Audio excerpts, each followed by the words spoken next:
my daughter's growing up in this world. We just couldn't have it. The food in America is so unhealthy. They want us to be fat and dumb, controllable. It is.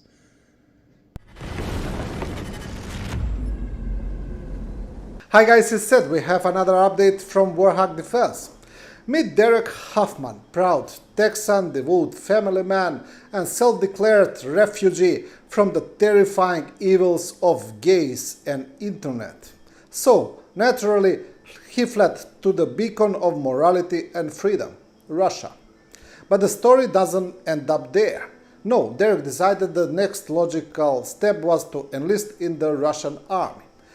Because nothing says family values like getting shipped off our muddy trench under drone fire in Ukraine. His journey from suburbia to shell shock is all lovingly documented on his YouTube channel. It's a tale of patriotism, poor decision, and harsh lessons in reality, Russian style. The short and potentially tragic journey of American emigre Derek Huffman, who moved with his family from Texas to Russia to escape gays and pornography, joined the Russian army and was sent to the front in Ukraine, is documented by his YouTube channel. Until recently, Huffman has vlogged his migration to Russia on his family's YouTube channel, Huffman Time. He described his reasons for the move in a video of March 4th, 2025. We were motivated by our concerns over LGBT indoctrination in the American schools, unhealthy food, and a desire for a safer environment that is aligned with our Christian values.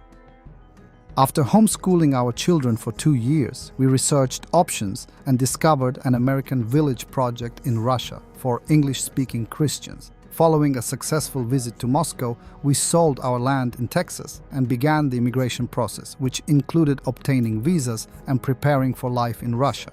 The project in question is the so-called American Village, a project initiated by right-wing American broadcaster and pro-Russian propagandist Tim Kirby, who moved to Russia in 2006. He converted to Russian Orthodoxy in what has become something of a fashion on the US right.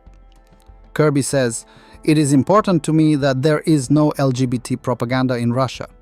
In the West, it is everywhere, in advertising, in computer games, even in schools, children are told that this is normal. He wants to build an American village in an open field for my compatriots who do not want to live and raise their children in a society with LGBT propaganda." The village is a small and still ongoing development at Bolshaya Voda in the Istra district near Moscow. Vladimir Putin has indirectly lent his support by allowing foreigners who share traditional Russian spiritual and moral values to move to Russia without taking a test in the Russian language and Russian history. The Huffman say that they were outraged that American children were stuffed with LGBT propaganda and that today all cartoons are about sex and gender.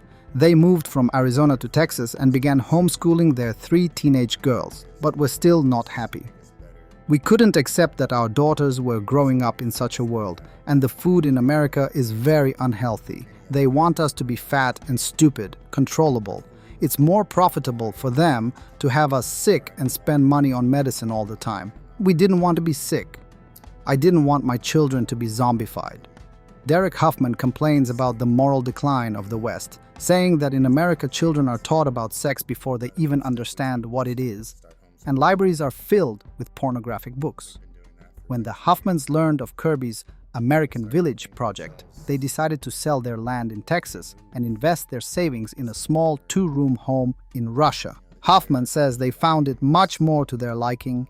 "We are just grateful that we were able to leave, and now we are raising our children the way we want, in a great country. Putin is a great leader. He has done a lot for Russia. It is safe here. We went to the city yesterday and saw children of about 8 years old calmly riding on a bus alone. Everyone knows where they're going. The streets are clean, people respect their country. They do not throw cigarette butts, do not throw garbage out of cars. The culture here is amazing. People are kind. The state does not interfere in your life as long as you do not break the law. Only a few weeks later, Huffman decided to join the Russian army so that he could obtain accelerated citizenship rather than having to wait 5 years. His wife Diana announced it to their daughters in another video. Daddy signed a contract with the army. It's official now. Huffman says he wants to earn the right to live in Russia, complaining that migrants come to the US without respect for the local culture and without the desire to integrate. And he does not want people to think the same about him in Russia. He says, "I am defending the country, our country. I deserve my place here, and no one can accuse me or my family of the opposite." Russia started the war in Ukraine to protect the Russian-speaking population there. Russia is doing the right thing. The Nazi regime in Ukraine must be stopped. Diana Huffman posted a new video on June 8th talking about her hopes of becoming an English teacher at a local school or kindergarten. She describes how her husband is getting on at a military training camp. "It's hard without my husband. Many people ask how he's doing. He's at the training base. It's hard. He's only eating dry rations, not much water. His stomach hurts. He's losing weight. He's happy, but also sad." Derek Huffman appears in an insert in the video saying, "Diana, Sophia, Ashlyn, Catherine, I love you very much. I miss you.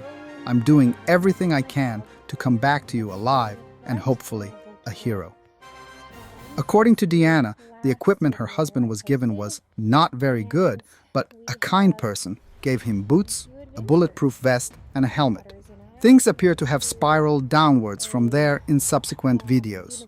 On June 14th, Diana posted a video in which she said that 3 years ago she was able to overcome a severe alcohol addiction, but after her husband went to the front, she started drinking again.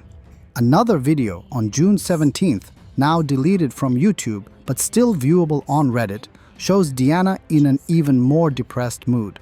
She says that her husband was deceived about his service and was sent to the front line. They had expected that he would be employed as a welder. He has a welding certificate and really a lot of experience in construction and welding. We thought that he would be transferred to a safer place and would be able to use this experience. But unfortunately, we are not sure that this will happen. So I continue to pray to the Lord. She says that Derek tried to get a job as a war reporter at the front but was rejected. Then he wanted to get a job as a repairman, but that didn't happen either. She says he feels like he is being thrown to the wolves right now. In addition, the training in the unit for foreigners is only in Russian, and he does not know the language well. Because of this, he learns almost nothing. If you do not understand the language, then how are you going to learn anything? He feels like he was just thrown into the thick of things, and now he can only rely on faith. We are all praying for the situation to change. Quite exhausted. And from the front lines. Border guard drones hit hard on the northern Slobodansky front. The prime unit of the Ukraine's 5th Border Guard Detachment destroyed 4 bunkers, a BMP-1, 2 drones on the ground, a mortar position, FPV command post, vehicle, trailer, and a fuel barrel. Ukraine's Border Guard Detachment plays a crucial but often overlooked role in the war. They are not just guarding borders, they are actively engaged in frontline combat, reconnaissance, and drone operations.